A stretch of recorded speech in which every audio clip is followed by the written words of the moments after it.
Hello, everyone. Welcome back to Life Unpotted. This is Sophie here, sitting with Daisy. We're excited to have this conversation. It is Monday morning. We're recording for tomorrow, which always is easy for pressure to come up when we're doing this because we're like, we got to record and we got to edit because we know we had a busy weekend. And it just so happens that we're recording right now. But I think that's a really, really great opportunity to slow down and remember that you always have so much more time than you think. So feeling excited to record.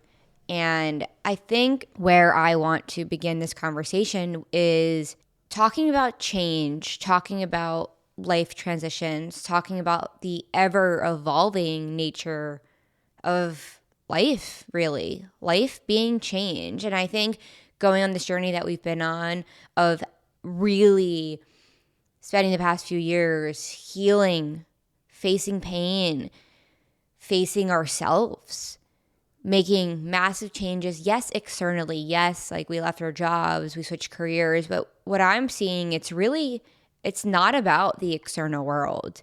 And that can be confusing. Recently, I've been feeling as if life is like quicksand and I can't grab anywhere. I feel like everything is changing around me. And there's moments where I don't know who I am anymore. It feels like all this massive change is happening, especially being in a new city, especially not knowing anyone or knowing a few people really, but really no longer having comfort the way I used to, no longer being around familiarity. Or really what I'm realizing is no longer clinging to certainty for a sense of stability.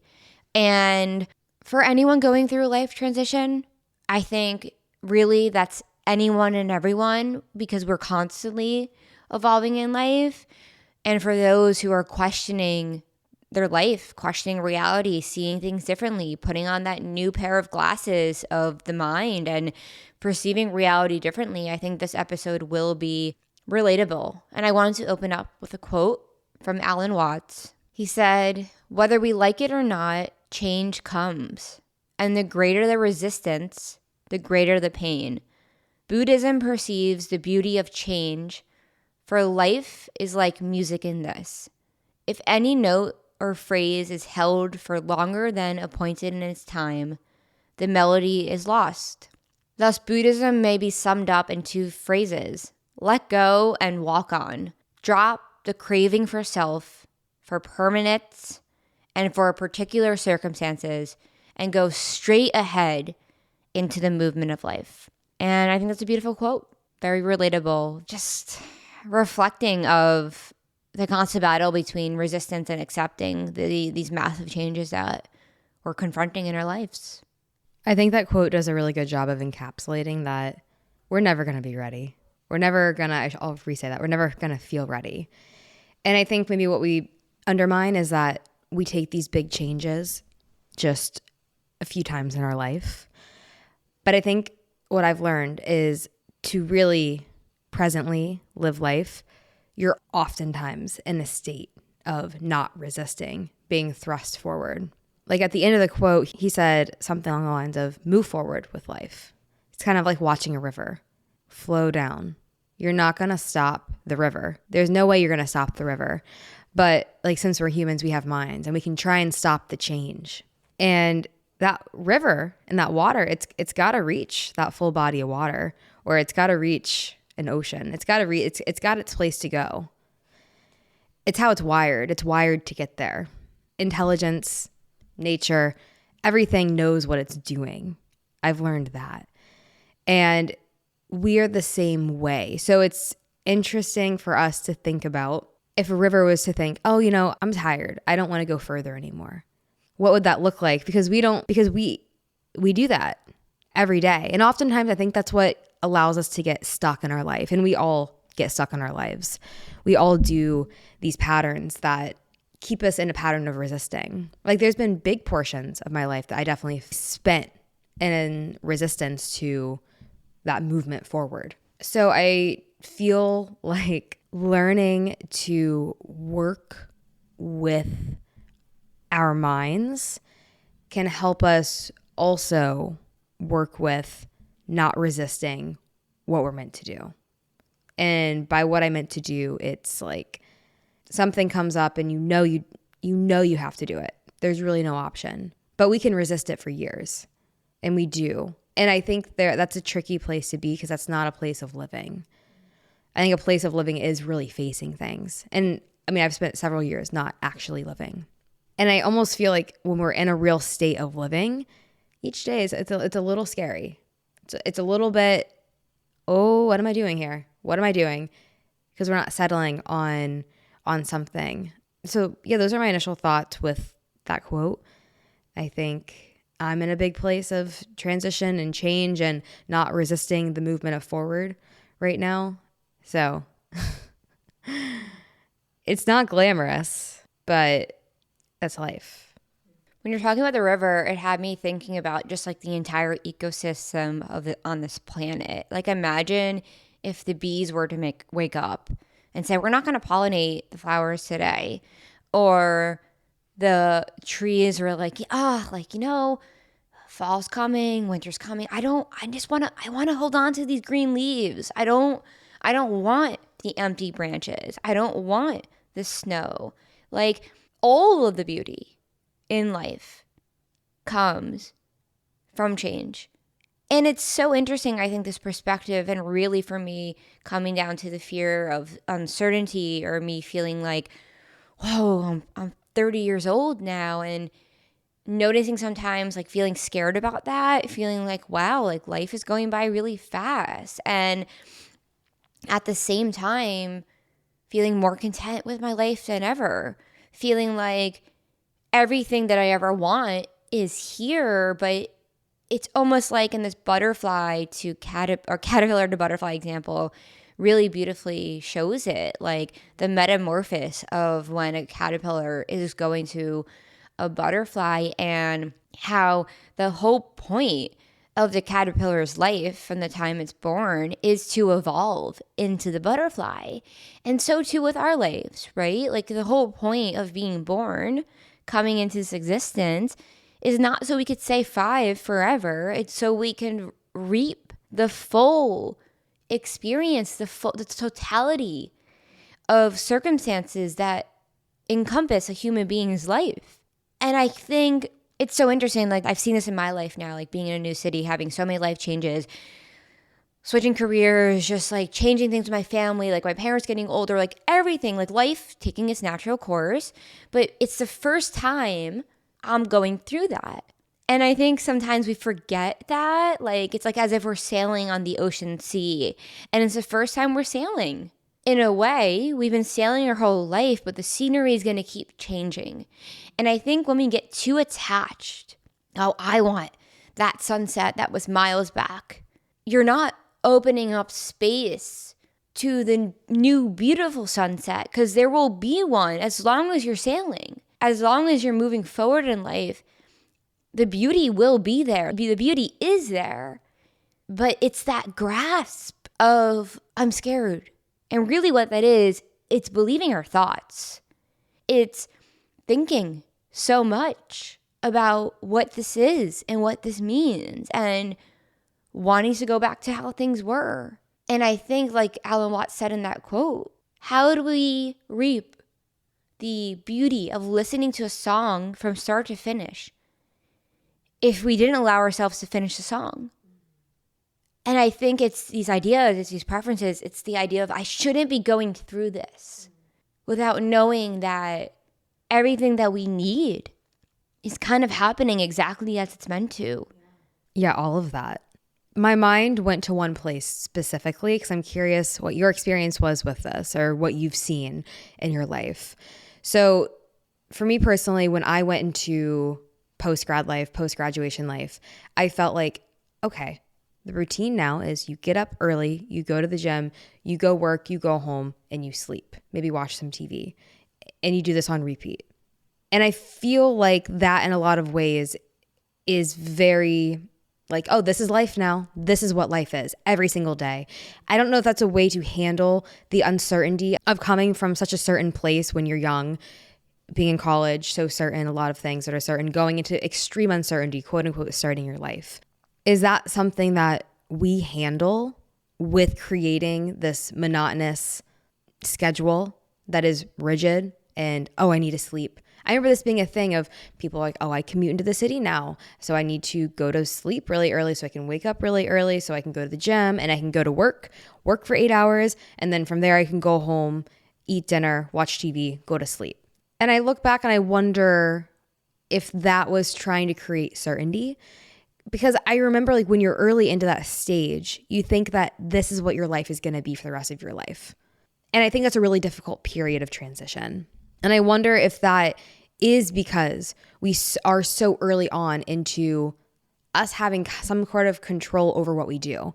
Because a lot of ways in the system of school, education, there isn't room for you to be like, oh, well, if I want to get this, I have to do something, because school is guaranteed in a lot of ways. Education is guaranteed when you're going to school and you're participating. It's like your track is laid out for you. So I'm just wondering if that is like one of the first big transitions, I guess I'm drawing from my experience of my life, that we settle on because we feel as though we can't see beyond it. Because what you're saying right now, it's like life's always going to be full of surprises, no matter what. And we're going to metamorphose into several different people throughout our lives. There's so many different lives that we're going to live. And I guess I'm just reflecting on early on in your life, it's really hard to see that. And I think the more life you live, the more you start to metamorphose, the more you see that, right, I don't know what the hell is going to happen in life. Like what I'm going through now, what we're going through now with this massive change. Like I would say this is the first like big metamorphosis I've gone through. And in a lot of ways, it's comforting because it's a reminder that you just never know what's going to happen in life. Life expands. It becomes so big. Possibilities become so big because I guess you allow yourself to see that by putting yourself into uncertainty. Okay, so it's interesting because when you think about being born and you think about your parents telling you what this life is, because think about it. We literally come out of our moms. We're screaming, crying. Actually, my dad was born not crying. I don't know if that's common, but you're screaming, crying, and you are relying on these characters, these parents, these people who are bringing you into this world to raise you. And then they start telling you, because they've been in a society of, okay, your name's Sophie, and we're going to send you to elementary school. And with elementary school, there's a curriculum. You're going to start learning things. You're going to start learning math. You're going to start learning all these very fixed ideas, right? Society, as it's been built, is kind of fixed in certainty. And for someone listening to this podcast who's new, when we talk about certainty, you might be wondering, what does that mean, right? It's really this notion that life is inherently uncertain. Our existence is uncertain. The universe is uncertain. Our body right now is fluctuating. We have our cells evolving. We have our bloodstream happening. We have the cosmos, the ecosystem, being in space. Everything we don't know. The human mind cannot comprehend this very complicated existence. So what we do is, I think we are so scared of that. So we want to settle on things and saying, I know this is true. Then I feel relieved. Okay, so I think what happens then is like the question of when does this start? I think it really is rooted in growing up and saying, for me, it was like, okay, I'm going to go to college. And I think in college, like I didn't know what I'm doing with life. Like I remember in high school, I didn't know I had to go to college. Like there is no path. There's no path in life. And I think sometimes we get so caught up in thinking there is a path, there is a journey. And I use the word journey to explain what this feels like this is internal metamorphosis is. And you saying it's the first time I'm going through metamorphosis change. It makes me wonder, is it just the first time you're aware of it? Because your being's been evolving since you've been born. From a cellular level, your body has been transforming. You grew. You're changed. Your bone structure changed. Like our body, and it's interesting to think of aging and how we want to keep our hair, dye our hair, keep it the same color. The resistance to this natural transformation that happened. So I think when we do that, we don't allow ourselves to experience the wonder of the world, and we don't allow ourselves to play with the universe, play with reality, play with this experience, dance through it, because we're holding and we're grabbing so hard onto, I need my life to look exactly like I thought it was going to look. Or for me, I went to law school.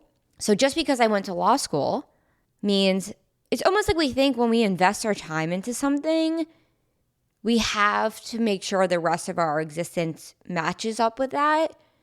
Instead of like, and we're talking about this last night at dinner, this whole idea of like, people aren't going to want to work jobs for 40 years anymore. Like, we as a society, I feel like we're shifting in the way we work and the way we live, and nomadic living and work from home and switching jobs. Like, it used to be like, you need to stay at a company for 1 year. And if that is not on your resume, you look like a failure. Like, what? We cling so hard to rigidity. And I was thinking of this Alan Watts quote I just pulled up quickly, but he says, the thing is coming, and then you're going to college, and then you've got graduate school. And when you're through with graduate school, you go out to join the world. And then you get into some racket where you're selling insurance, and they've got that quota to make, and you're going to make that. And all the time, the thing is coming. It's coming. It's coming. The great thing, the success you've worked for. And then you wake up one day at 40 years old and you say, well, my God, I've arrived. I'm there. And you don't feel very different from what you've always felt. I think that's exactly it. Like, this is life. Uncertainty is life. And that's never going to go away, no matter how much money we make, no matter who we're dating, no matter how much we can convince ourselves and perpetuate this idea of who we are and what life is and how certain things are fixed, like our identity. And that's why going through this transformation period of really becoming aware of the truth of existence, it's almost like transformation is just becoming aware of the truth of existence. It's going to feel like at times there's nothing you can grab onto, because it's almost like there isn't. The idea of you, of Sophie, is evolving in every single moment.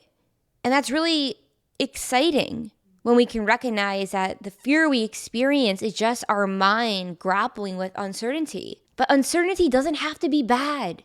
It doesn't have to be scary. It can be this beautiful, beautiful, beautiful thing that we allow ourselves to experience. Otherwise, the caterpillar would never become that butterfly and never have the chance to fly. But if you're going to fly, you're going to have to prepare to let go of the caterpillar you've always been.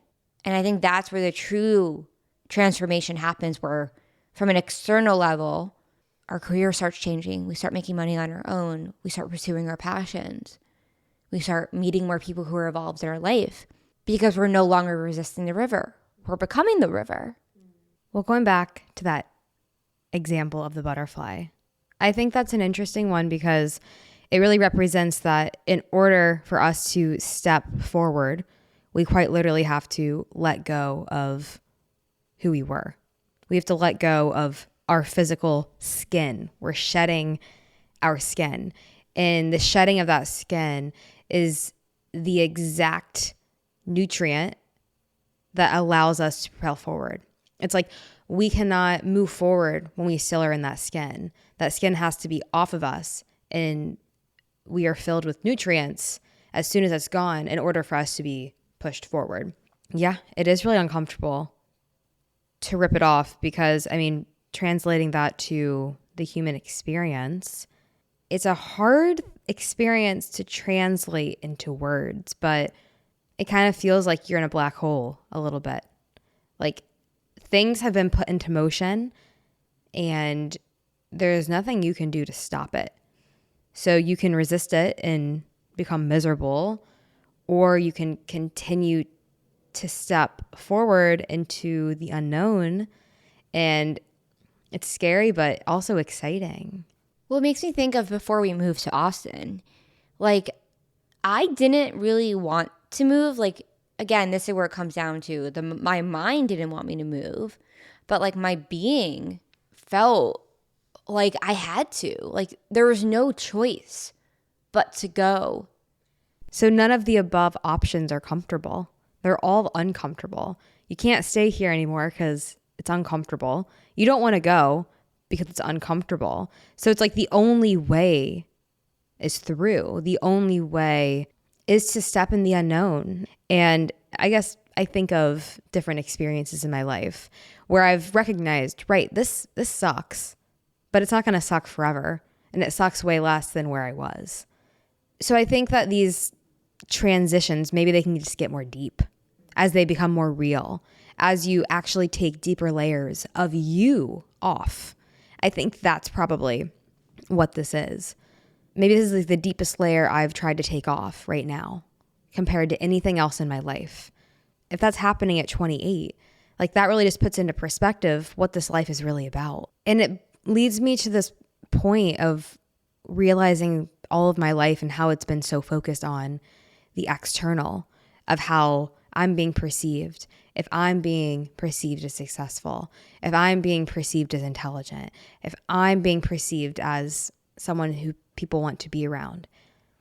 If we spend our whole life that way, we miss the point of what it really means to go through these experiences, because every single person is gifted the opportunity with a life to go through these experiences that are so cemented in transition and change. Like we're born to grow. And I think we stop growing at a very young age because it's too scary. We look to other things to distract us. But life's about the dance, it's about the journey of us continuously getting to go into different levels of deepening into ourselves and learning about ourselves and have this deep introspective experience. You don't need anything to do that. Everyone gets to do that. And I guess that comes from creating separation between your thoughts and you. That's what allows you to get to a deeper awareness, to shed deeper layers, because there's deeper truths there. And again, I'm 28 and I'm lucky enough to have this deeply transformative experience where I'm feeling like I'm pulling up big layers of skin that I thought were stuck in stone. I thought that's how things are. Life's never fixed. Life's never going to stay the same. And I think that's probably why we quote Eastern philosophy, Buddhism, so much. Because in each moment, you can begin again. And I remember the first time I heard that, I was so fucking annoyed. I heard it on the Sam Harris app and I was like, what does this mean to look for the watcher? And I was so annoyed by it. And it's funny how the thing that annoys you or aggravates you is what can set you free. Because now I hear that and I'm like, that's a wonderful reminder. Thank you. Let's create some separation in my awareness of what's actually going on inside of my head versus what's happening in reality. Because we can miss reality if we miss these signs or these experiences that we have to grow. If we aren't growing, we're going to be stuck. We're not going to see reality as it is. We're going to be clinging on to things. So I just think that, I guess I've always been an introspective person. Always have been. I don't know if that's from being an only child where I had a lot of time to reflect or just being someone who's chronically in their head. I think that's maybe one of the positive benefits that can be brought out of people who overthink all the time, is that when you drop the idea of yourself, you can put that energy toward pushing yourself forward, which I think is a really cool way to look at it, because we all do it. We all have that skill. I laugh when you said that you used to get really frustrated by the Sam Harris waking up app and him saying, can you find the watcher? Because I remember I also was kind of like, what do you mean someone's watching? Who is it? I can't find it. What do you mean? And like, coming at it from such a tactical standpoint of being so literal, it's aggravating when you think through those terms of literal. yeah, and that's a really good point, because I think so much of why we struggle going through transformations, going through change, is because we're so used to viewing life from a very logical way of thinking of if this, then that. And as you're talking, it got me thinking about how like we never know what anything means. Like we could get so caught up, and I think the perfect example for me is like a Saturday morning I wake up and I'm just, oh, this day isn't going to be good. But recently what I've been seeing is so many things happen on a Saturday. 10 a.m. I can be doing one thing.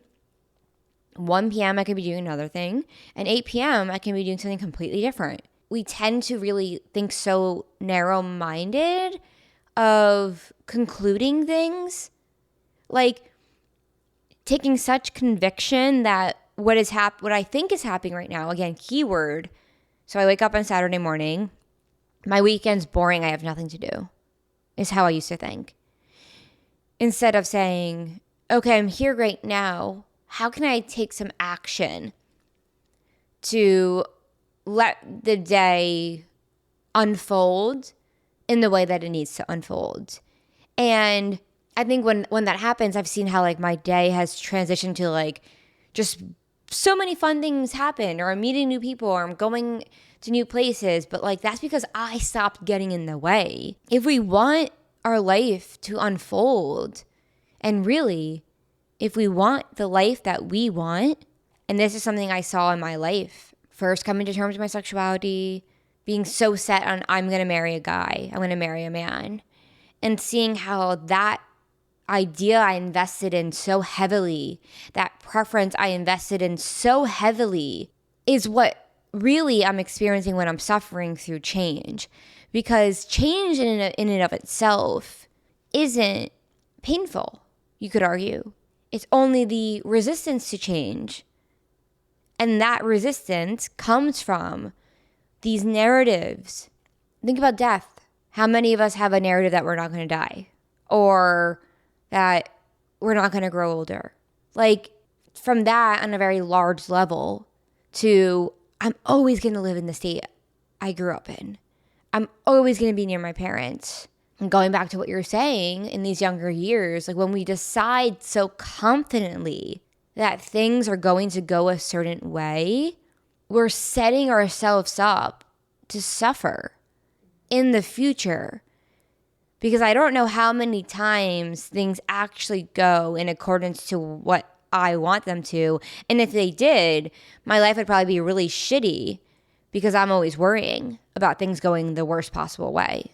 Well, I think coming from the formal education system, we're applauded when people ask, what is your 10-year track? What is your 15-year track? What is your plan? Where do you see yourself? Where are you going to blunt force get yourself to?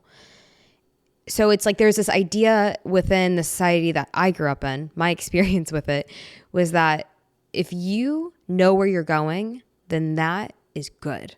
You are good. You're on the right track. You have a good head in your shoulders. But that can turn dark really quick when you look at the example of plenty of lawyers in New York City on this track of being fixated of I'm going to be a partner, or plenty of people just in corporate in New York who are saying, I'm going to get to this point. I'm going to do this and I'm going to become CEO. Or I'm going to do these certain things. And the problem with that is that we get fixated on thinking that one, maybe we're self-important, that it detaches us from this idea of us as an ecosystem. So we think of ourselves and getting to that point. So what are we missing out on the journey between now and getting to that point? Of course, there's different ways to have goals. You can say, I want to get to this place, but I'm talking specifically about the mentality of I'm getting here and no one's stopping me. And I just feel like I was around that a lot. And it doesn't feel good because you're not actually living when you're doing that. And everyone has different sorts of reasons for these things. But I see it as a dangerous mindset because we look at our life, and if we're so focused on getting to one place, we're going to undervalue everything on the way to getting to that one place. Kind of like that Alan Watts quotes where he's like, you wake up at 40 and you're like, my God, I got it. I got this. But you don't feel much different. Because were you growing? Were you growing throughout that period of time? Or were you bypassing growth by fixating on getting an external view of what someone would perceive you as growth to be? Meaning, it's so easy to spend 10 years doing the same thing where you're not actually changing. There's some level of comfort. And maybe I look at my life and I look at half of my 20s and I look at, wow, I could have just coasted on that same track and I could still be there of just getting by, doing the things I got to do, support myself. And I'm supporting myself financially then. So it's like, okay, that's good. I'm making money. I'm doing the things. I'm doing the things that society tells me I should do. So things are all good. But when you look at that person, are you actually living? And I'm talking about myself. And I wasn't living because I wasn't pushing myself. And it just so happens that my journey with the way that I was going coincided with the way I was working, the way I was being aimless and just not really taking initiative or anything in my life for what I wanted. So I guess all of this to be said, I'm just thinking out loud. It's a dangerous idea to think that where we're going to get is going to be better than where we're at now. That's the point that I want to make, is that where we want to get, it'll be great momentarily, and then it fades and we're left with who we are and what we are. So why wouldn't we focus on who we are and what we are and how we're experiencing it in this moment? And why don't we focus more on becoming more attuned to how we're feeling and focused in this moment of what that looks like? What happens if for 10 years we focus on just that? And we're not obsessed with getting a certain position, a certain amount of money. We're not obsessed with getting a specific outcome, but we're tuned in to our experience, meaning the way we respond to things. I feel like that's going to have a profound effect on us. Yeah, not only will have a profound effect, but like we will be able to live in a relaxed state. Our bodies will be better off. We won't be working against our bodies and fighting and stressing and consuming things that are hurting us and engaging in relationships that are hurting us and avoiding things and denying ourselves love and everything we talk about on this podcast of learning to live a meaningful life. And I think in learning to live a meaningful life, it's embracing change, because perhaps change is where we find the most meaning. Perhaps the difficulty of not knowing is where the flowers bloom. And I think that if we could just slow down, maybe this episode can be a reminder to anyone listening who just feels lost, feels like they're rushing, feels like they can't catch a break, whether they're worried about the tasks they have to do at work or the hard conversations they have to have in a few hours or whatever it may be. You've gotten this far. And to kind of recap with what we were saying, you've been changing your whole life. Every single one of us have quite literally been evolving our whole life. We may have been trying to resist it, but it's happening. And it's really a reminder that we know exactly how to handle all of this. We just may have forgotten, because we've gotten lost in the mind. We've gotten lost in the identity. We've gotten lost in control. We've gotten lost in fear. And when we can return back to trust and love in ourselves, remembering that love is the strongest force on this planet. And I think that takes away a lot of that sense of urgency, helps us come back to now, helps us get off that hamster wheel of the thing is coming, the thing is coming, the thing is coming, and enjoying the scenery along the ride, getting on that sailboat and saying, I'm just going to enjoy all of the sunsets in front of me. I'm going to enjoy all of the flowers blooming. And I'm also going to enjoy the dark clouds during winter, because that's all of it. It's funny, like we're born and we're almost angry we're gonna die. Like we spend so much time being like, I don't want to die. I don't want bad things to happen. I don't want blah, blah, blah, blah. Like we're here. We could not have, there's a chance, I don't know. Like I don't know about the billions of chances that I wasn't going to be born. You know, if we're all consciousness, I guess I've always been here. But being in this body, the chances of that happening is fucking incredibly slim. A miracle, we might call it. So to think we're small, to think we can't handle things, reminds me of the Eckhart Tolle quote where he's like, we're thinking of small me. Big me is remembering we're everything. We're everything on this planet, and we have the potential to really embody that in this life. And I think, like you said, begin again. So I think signing off on this episode, I want to say what I want to leave the listener with is remembering that you can begin again in any moment. And no matter what is happening in your life, validating growing up is scary and hard, and life is scary and hard, but we're all going through it. And when we realize we're not alone, I think it takes away a lot of the fear, because a lot of that fear is thinking it's just us, but it's not. It's all of us. And it's almost like the alleviation comes from taking the next step forward.